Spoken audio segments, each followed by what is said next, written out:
भारत के सबसे लोकप्रिय और प्रिय कथा व्यासों में से एक हैं पूज्य अनिरुद्धाचार्य जी महाराज। स्वागत है।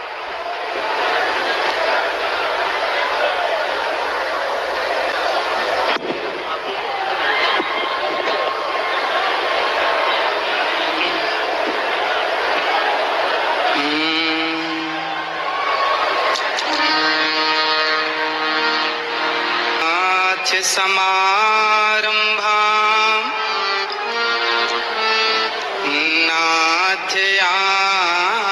नाथयामुनमध्यमा अस्मदाचार्य पर्यन्ता वन्दे गुरु परंपरा वन्दे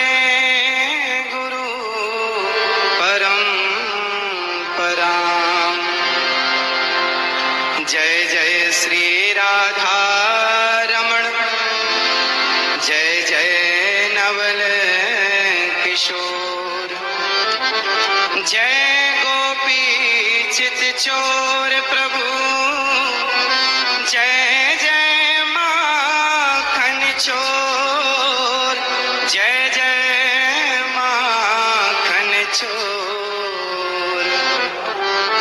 राधा मेरी मात है, पिता मेरे घनश्याम, इन दोनों के चरणों में मेरा कोटि कोटि प्रणाम, मेरा कोटि कोटि प्रणाम। आग लगी आकाश में बरस रहे अंगार, संत न होते जगत में तो जल जाता संसार, तो जल जाता संसार।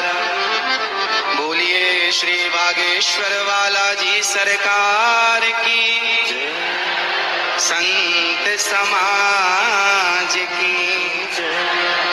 स्वामी जी के द्वारा सुंदर कार्यों की, हिंदू राष्ट्र की, भारत माता की जय जय श्री राधे, जय जय श्री राधे। उपस्थित सभी भक्तजनों को जय श्रीमन्नारायण, जय श्री कृष्णा। सभी माताओं बहनों बेटियों को, पिता तुल्य बुजुर्गों को, सबको जय श्रीमन्नारायण। पूज्य मलुक पीठ वाले महाराज जी, जिनके चरणों की धूल ये दास बनने की कोशिश कर रहा है, ऐसे पूज्य स्वामी जी भगवत तुल्य पूज्य स्वामी जी के श्री चरणों में और पूज्य संत श्री आप सभी विद्वानों के, गुरुजनों के और संतों के श्री चरणों में बारंबार नमन। पूज्य स्वामी श्री धीरेन्द्र कृष्ण शास्त्री जी महाराज जी के श्री चरणों में आपके दर्शन से ही पूज्य बालाजी सरकार का दर्शन अनुभव हो रहा है। आपके चरणों की धूल ये दास अनिरुद्ध अपने माथे पर सजाता हुआ अपने आप को कृतार्थ समझ रहा है। आपने इस दास को यहाँ बुलाकर, जैसे सुदामा को भगवान श्री कृष्ण ने गले से लगाकर सुदामा का मान बढ़ा दिया, ऐसे स्वामी जी ने दास को याद करके दास का मान बढ़ा दिया। आपके चरणों में बारंबार नमन, बारंबार नमन। पूज्य सरकार बालाजी सरकार के, पूज्य श्री बागेश्वर बालाजी सरकार के द्वारा, पूज्य स्वामी जी के द्वारा यहाँ जितने भी कार्य हो रहे हैं, चाहे बेटियों का विवाह हो, चाहे हिंदू राष्ट्र की चर्चा हो, चाहे देश को बागेश्वर बालाजी सरकार का चमत्कार दिखा करके और जन जन के हृदयों में एक भक्ति की चेतना को स्थापित करना, या फिर पूज्य बागेश्वर बालाजी सरकार की कृपा से सबका दुख दर्द हरना, ये जो भी आप कर रहे हैं, इससे समाज में एक नई जागरूकता आ रही है। समाज इन शक्तियों को, सोई और खोई हुई शक्तियों को पहचानने लगा कि हमारी शक्ति कितनी विशाल है। और सनातन की संस्कृति की जो हमारी शक्तियां हैं। हनुमान जी जब लंका गए तो हनुमान जी से पूछा राम जी ने कि आप लंका चले गए? तो हनुमान जी ने कहा, प्रभु मुद्रिका मेले मुख माही। हे प्रभु, ये मेरा कोई बल नहीं है, आपके नाम की जो मुद्रिका मेरे मुख में थी तो जलद ही लांग गए अचरज नाही। यदि भगवत कृपा से हनुमान जी छलांग लगा के सेतु को, समुद्र को पार कर सकते हैं, तो उन्हीं हनुमान जी की कृपा से पूज्य स्वामी जी यदि समाज को जोड़ रहे हैं, हिंदू राष्ट्र का सपना देख रहे हैं, तो ये भगवत कृपा ही है और ये संभव है। आप देखिए, हिंदू क्या है, हिंदू किसे कहते हैं? आज विदेशी आते हैं, आकर हिंदू बन जाते हैं और राम नाम की जपते माला भक्ति में रम जाते हैं। धरा ये जिस पर घूम रही, हम उसी केंद्र के बिंदु हैं। गर्व से कहो हम हिंदू हैं, हम हिंदू हैं, हम हिंदू। सनातन धर्म क्या है? सनातन संस्कृति किसे कहते हैं? आज समझने की बात है। जब हमसे कोई पूछता है कि आप कितने भाई हैं, तो हम कहते हैं हम 2 भाई हैं, हम 3 भाई हैं, हम 4 भाई हैं, हम 5 भाई, या हम सिंगल हैं। हम ऐसा परिचय देते हैं। यदि आप कितने लोग चाहते हैं कि हिंदू राष्ट्र बनना जरूरी है? चाहते हैं तो आज से अपना परिचय बदलिए। और कोई आपसे पूछे आप कितने भाई हैं, तो ये मत कहो कि हम 1 2 3 4 5 भाई हैं, ये कहो हम टोटल 4 भाई हैं। और 4 कौन कौन? ब्राह्मण, क्षत्रिय, वैश्य और शूद्र। हम चारों जब संगठित होंगे तब हिंदू राष्ट्र बन सकेगा। यदि हम संगठित नहीं हुए तो केवल सपने ही रह जाएंगे। इसलिए आज से हम कितने भाई हैं? कौन कौन? ब्राह्मण, क्षत्रिय, वैश्य, शूद्र, ये चारों मिलकर जहां सुमति तहां संपत्ति नाना, जहां कुमति तहां विपत्ति निदाना। जहां संगठन होता है ना, वहीं विजय होती है। जहां एकता है वहां सब कुछ है। संसार की हर खुशी वहां है जहां एकता है। यदि हम बिखर गए, मुगलों ने, अंग्रेजों ने क्या किया? हम हिंदुओं को, हम सनातनियों को लड़ाया, आपस में लड़ाया। फूट डालो शासन करो किसका नारा था? तो आपस में लड़ाया उन्होंने, हम लड़ते चले गए और लड़ने का परिणाम ये हुआ कि हमारे देश के टुकड़े टुकड़े हो गए। केवल लड़ाई का परिणाम है ये। यदि हम संगठित रहते तो क्या मजाल किसी की कि हमारी तरफ कोई आंख उठाकर देख लेता। हमारे सनातन धर्म में चाहे ब्राह्मण हो, क्षत्रिय हो, वैश्य हो, शूद्र हो, आप बताइए, आज जिस छुआछूत ऊंच नीच की बात की जाती है, बताइए क्या हमारे सनातन धर्म में, क्या हमारे हिंदू धर्म में, क्या हमारे वेद पुराणों ऋषि मुनियों के द्वारा क्या छुआछूत की भावना कभी थी? यदि छुआछूत होता तो भगवान राम निषाद राज्य को गले ना लगाते। यदि छुआछूत होता तो भगवान राम माता शबरी के बेर ना खाते। इसका मतलब है भगवान और भक्त। हमारे यहाँ तो संत रैदास जी हुए हैं जिनके चरणों को लोगों ने प्रणाम किया है, धो धो करके पिया है, जिनका आज भी ये मुहावरा, ये वाक्य आज भी प्रचलित है कि मन चंगा तो कटौती में गंगा। ऐसे महापुरुषों को हमने अपने हृदय में बिठाकर उनको पूजा है। यदि हमारे यहाँ जातवाद होता, ऊंच नीच होती, तो हम कभी भी ऐसे लोगों को इस रूप में स्वीकार ना करते। इसका मतलब हमारे देश में जातवाद था ही नहीं। ये जातवाद का जहर घोलकर सिर्फ सनातनियों को आपस में लड़ाने का षड्यंत्र किया गया और जिस षड्यंत्र की चपेट में हम सभी भारतीय आ गए, हमको लड़ाया गया, हमें गलत पढ़ाया गया। जैसे समझिएगा क्या क्या गलत पढ़ाया गया। हम लोगों को पढ़ाया गया कि हम जब पढ़ते थे ना तो हमें पढ़ाया जाता था गा गणेश का, गा से गणेश। आज पढ़ाया जाता है गा से गधा। जब गा से गधा पढ़ेंगे तो गधा ही होंगे, फिर गणेश वाली बुद्धि कहां से लाओगे? इसलिए अब एक वाक्य देखिए इतिहास से।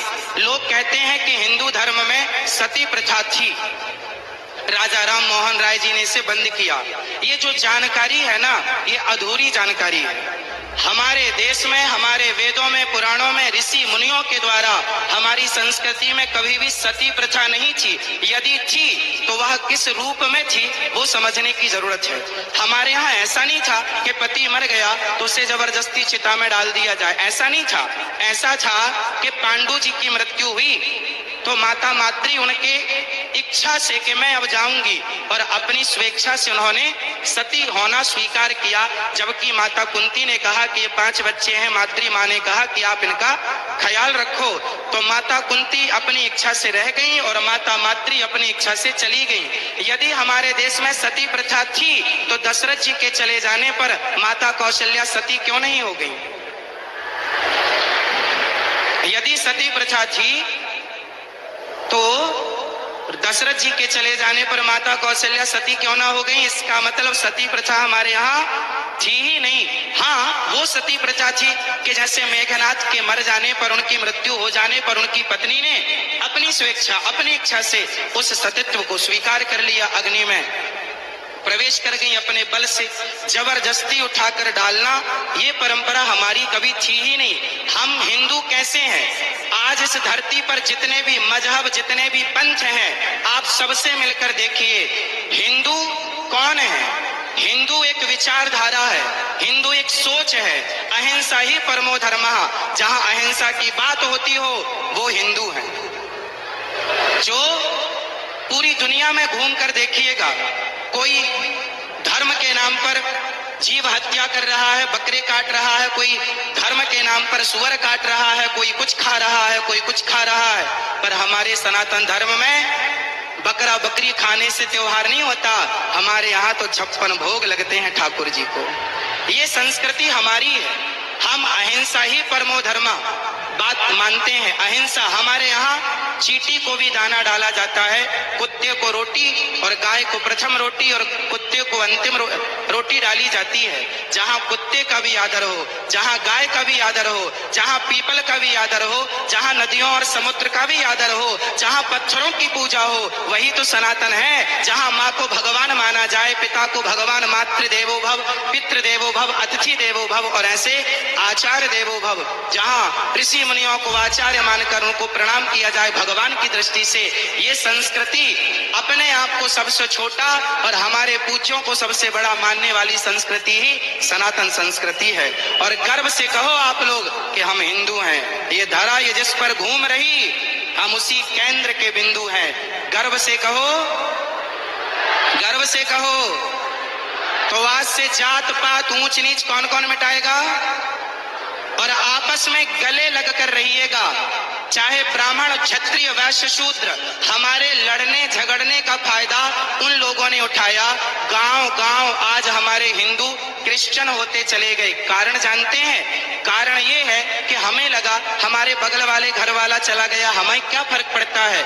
नहीं, आपको अपने हर भाइयों को सबको गले लगाना है और सबको अपने धर्म की शिक्षा देना है। और आप ही 24 घंटे में 23 घंटे अपने परिवार, अपने व्यापार के लिए काम करो, पर 1 घंटा अपने सनातन धर्म के लिए काम करो, अपने सनातन संस्कृति की रक्षा के लिए 1 घंटा।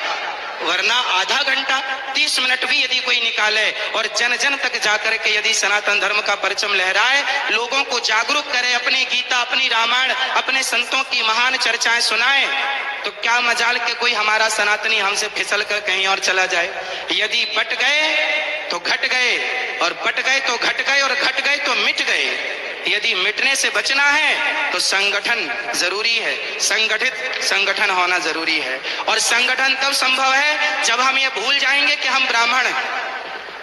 संगठन तब संभव है जब हम भूल जाएंगे कि हम क्षत्रिय हैं। संगठन तब संभव है जब हम भूल जाएंगे कि हम वैश्य हैं। और संगठन तब संभव है जब हम भूल जाएंगे कि शूद्र है। सब एक सुर में कहें, हम ब्राह्मण नहीं, क्षत्रिय नहीं, वैश्य नहीं, शूद्र नहीं, हम हिंदू हैं, हम राम के हैं, हम कृष्ण के हैं। बस एक ही पहचान, एक ही बात कहनी है, हम सनातनी हैं और हम भगवान राम के चरणों की धूल हैं, श्री हनुमान जी के चरणों के दास हैं। तो आप और हम मिलकर स्वामी जी के साथ पीछे पीछे चलें, स्वामी जी का सपना साकार करने में। जैसे हमारे देश के प्रधानमंत्री जी ने जब झाड़ू उठाई तो घर घर के लोगों ने झाड़ू उठाकर देश को स्वच्छ किया, आज भी फिर से अपने विवेक की झाड़ू उठाने की जरूरत है और संगठन की झाड़ू उठाकर लगा डालो और पूरे देश को एक सूत्र में, प्रेम के सूत्र में बांध डालो। और जिस दिन ये बंध गया तो हम केवल सपना ना देखें, उसे साकार करने के लिए हमें पसीना बहाना पड़ेगा। चाणक्य ने चंद्रगुप्त मौर्य का हाथ देखा, चंद्रगुप्त मौर्य ने कहा बताओ मेरे हस्तरेखा क्या कह रही है। पूज्य चाणक्य ने कहा कि तेरे हस्तरेखा पर, तेरे हाथ पर लकीर कह रही है कि तू सम्राट बनेगा। बहुत प्रसन्न होकर उछलने लगा चंद्रगुप्त मौर्य। जब उछलने लगे तो चाणक्य ने कहा बेटा इसके आगे भी एक रेखा है, वो कुछ और कह रही है, यदि उसे नहीं सुना तो तेरा यह सपना, तेरा यह उछलना यहीं रह जाएगा।